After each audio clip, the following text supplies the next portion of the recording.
కాకతీయ కాలంలో నిర్మించిన మండల పరిధిలోని వెలుగుపల్లి గ్రామంలో రుద్రమ్మ చెరువుకు మహాదర్శ పట్టనుంది. గత బీఆర్ఎస్ పాలనలో నిర్లక్ష్యానికి గురైన చెరువు నేటి ప్రజాప్రభుత్వ సహకారంతో నియోజకవర్గ అభివృద్ధి ప్రదాత స్థానిక శాసనసభ్యులు మందుల సామెల్ ఆలోచనతో పర్యాటక కేంద్రంగా అభివృద్ధి చెందనుంది. జాతీయ రహదారిని ఆనుకొని నిండుగా ఉన్న చెరువు, సాగైన పచ్చని పంటలు, చెరువు చుట్టూ కొండలు, పక్కనే ఉన్న ఎత్తైన రుద్రమ్మ గుట్ట ఆహ్లాదకరంగా కనిపిస్తోంది. ఈ సందర్భంగా అధికారులకు చెరువు విశిష్టతను ఎమ్మెల్యే వివరించి మాట్లాడారు.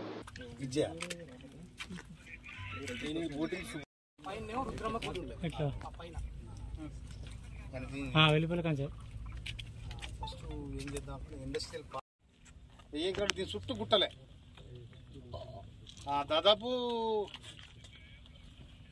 100% సార్. మీకు ధన్యవాదాలు.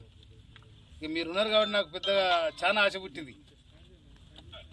మీరున్నారు కాబట్టి మంచి పొజిషన్లో ఈడీగా ఉన్నారు కాబట్టి అంత మీ చేతులు ఉంటుంది కాబట్టి కొంచెం ఇక్కడ నా పేరు కూడా ఉండాలి సార్. అట్లా ఒక ఉద్యమకారునిగా, ఎమ్మెల్యేగా అరే వాడు ఉన్నప్పుడు చేసిండ్రా అన్నట్టు ఉండాలి సార్.